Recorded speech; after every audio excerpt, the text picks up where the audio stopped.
Credit B या क्रेडिटो 24 किससे loan लेना आसान रहेगा, किससे रेट ऑफ इंटरेस्ट कम रहेगा और कौन सा जनून है या कोई इसमें से फर्जी तो नहीं है, और अगर लोन लेने के बाद कोई ब्लैकमेल तो करना शुरू नहीं करेगा, कोई हरासमेंट तो नहीं करेगा या किसी भी तरह की किससे शिकायत है, कौन बेहतर है और दोनों में से आपके लिए बेस्ट कौन रहेगा। अगर ये सब चीज़ जानना है तो बहुत इंपॉर्टेंट है, जानिए, पूरा वीडियो देखिए। देखिए, दो प्लेयर अभी जो है बहुत ज़्यादा पॉपुलर हो रहा है मार्केट में। आप देख रहे होंगे कि अगर इंस्टेंट लोन एप्लीकेशन के बारे में सर्च करेंगे तो आपको पता चलेगा प्रचार के माध्यम से, ब्रांड एम्बेसडर के माध्यम से, एक है क्रेडिट भी और दूसरा है मनी व्यू। लेकिन एक प्लेयर धीरे धीरे धीरे धीरे उठ रहा है, वो है क्रेडिटो 24। और मैं जब देखा तो मुझे लगा कि यार इसके बारे में ऑलरेडी एक तो मैं रिव्यू वीडियो डाला था, लेकिन दोनों के बीच अगर कंपेयर किया जाए तो एक कस्टमर के लिए, एक लोन लेने वाले बोरोवर के लिए बेहतर कौन ऑप्शन रहेगा ये समझना जरूरी है। तो दोनों का कंपैरिजन समझ जाएंगे तो आप उस एप्लीकेशन पे जा करके ट्राई कर सकते हैं, राइट। देखिए, दोनों का अपना अपना जगह पे, अपने अपने जगह पे बहुत ही बढ़िया से परफॉर्मेंस है, काम कर रहा है। दोनों का प्रोज एंड कॉन्स है, जिसमें से सबसे पहला होता है कि आप लोग देखते हैं कि पहले लोन देगा कौन, बाकी चीज़ बाद में। लोन तो पहले देने लायक होना चाहिए, एलिजिबिलिटी क्राइटेरिया देखा जाता है, राइट। एलिजिबिलिटी क्राइटेरिया में सबसे इंपॉर्टेंट होता है सिविल स्कोर। और जब आप क्रेडिट बी के तरफ जाते हैं तो पता चलेगा वहाँ पे स्ट्रॉन्ग सिविल स्कोर होना बहुत ज़रूरी है। मतलब कि आपका सिविल स्कोर 700 से ऊपर है तो लोन अप्रूवल का चांस बढ़ जाता है, राइट। वहीं पर अगर क्रेडिटो 24 की तरफ जाते हैं तो यहाँ पे सबसे अच्छी बात है कि क्रेडिट हिस्ट्री नहीं है, मतलब आपका सिविल स्कोर बढ़िया नहीं है, तब भी पॉसिबल है कि आपको लोन मिल जाएगा। चलिए, तो लोन का अप्रूवल समझ में आ गया। क्रेडिट बी में आपको ITR देना पड़ सकता है, आपको पूरा डॉक्यूमेंटेशन, इनकम प्रूफ देना पड़ेगा। क्रेडिट 24 में ये चीज़ का झंझट थोड़ा कम हो जाता है कि चलो भाई कोई बात नहीं, सिविल स्कोर खराब है, मतलब कि इसका जो है डॉक्यूमेंटेशन, इनकम ज़्यादा नहीं होगा, इसीलिए सिविल स्कोर मेंटेन भी नहीं है। प्लस में सिविल स्कोर अगर हिस्ट्री नहीं है, क्रेडिट हिस्ट्री मतलब इससे पहले इसने लोन लिया ही नहीं है। तो अगर आपका क्रेडिट हिस्ट्री नहीं है, सिविल स्कोर खराब है, तो आप क्रेडिट बी की तरफ मत जाइए, पहले क्रेडिटो 24 से लोन लेकर के देख लीजिए, चुका दीजिए। इसके बाद आपका सिविल स्कोर ऑटोमेटिकली बढ़िया हो जाएगा, तब जा करके आपके दूसरे एप्लीकेशन या दूसरे कंपनी में ट्राई मार सकते हैं। अब नेक्स्ट पॉइंट है, वो है अमाउंट का। अमाउंट की बात करते हैं तो यही मेन डिफरेंस है दोनों के बीच में। अमाउंट में अगर आपको हायर अमाउंट का लोन चाहिए, मतलब कि 1,00,000, 2,00,000, 3,00,000 इस तरह से लोन चाहिए, तो आपके लिए बेहतर होगा क्रेडिट बी। लेकिन आप अगर छोटा अमाउंट लेना चाहते हैं, जैसे कि 10,000, 20,000, 30,000, 40,000 तक लोन लेना चाहते हैं, तो फिर ऐसे कंडीशन में क्रेडिटो 24 की तरफ जा सकते हैं।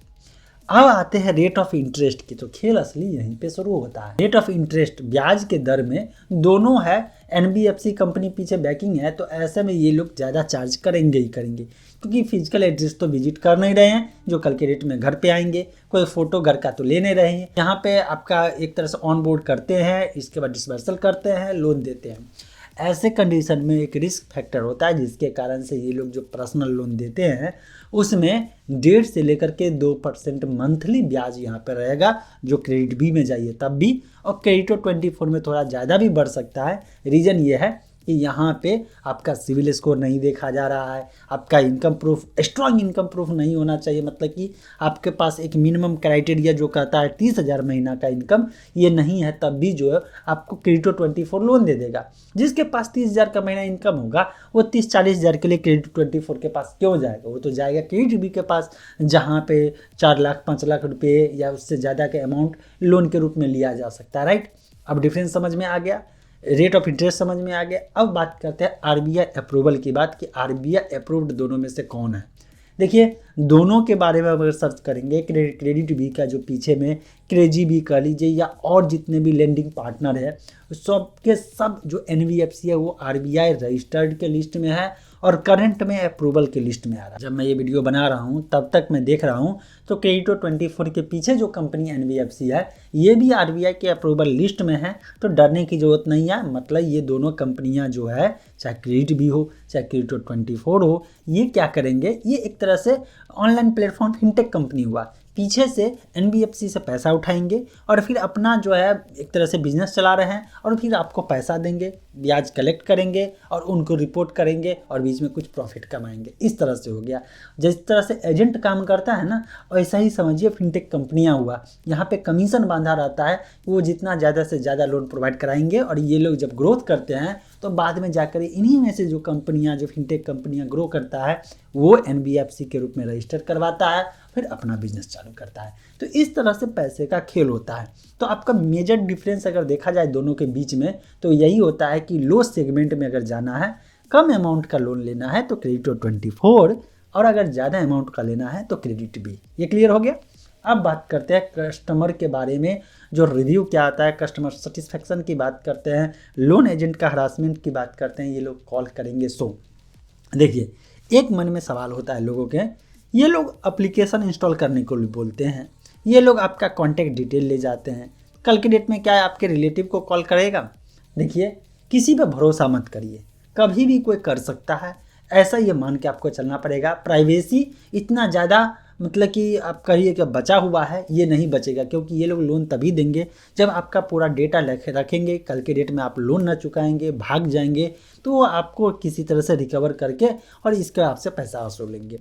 तो इसीलिए चांस बनता है। लेकिन अगर एक फॉर्मल इन्फॉर्मेशन किसी को दिया जाता है तो गलत नहीं है, लेकिन बार बार आपका बेइज्जती के इंटेंशन से या हरासमेंट करने के लिए आपके सभी रिलेशन वाले को कांटेक्ट में लेकर के कॉल करता है, आपको बेइज्जत करवाने के लिए जानबूझ करके करता है कि नहीं मैं इसको कहूँगा उसको कहूँगा, तो वो RBI के रूल्स के अगेंस्ट जाता है। आप RBI को लिखित में कंप्लेंट भी दे सकते हैं। पहले आपको करना क्या होगा, इन कंपनियों को अगर कोई इस तरह से एक्टिविटी में इन्वॉल्व होता है, इनके ऑफिशियल मेल पे पहले लिखना होगा। 30 दिन के भीतर अगर रिस्पांस बढ़िया दिया तो ठीक है, एक्शन लिया तो ठीक है, नहीं तो फिर RBI के पास जाइएगा। RBI के पास जब पुख्ता प्रूफ दीजिएगा तो इन कंपनियों पर पेनल्टी डालेगा और ये कंपनियां फिर दोबारा मिस्टेक नहीं करेगी, क्योंकि इसका लाइसेंस की बात होती है, इसका अप्रूवल की बात होती है। तो ये लोग अपना बिजनेस धंधा क्यों चौपट करेगा? सीधी सी बात है। मुझे आप बताइएगा, आपके लिए क्रेडिट भी बढ़िया रहेगा या क्रेडिट 24?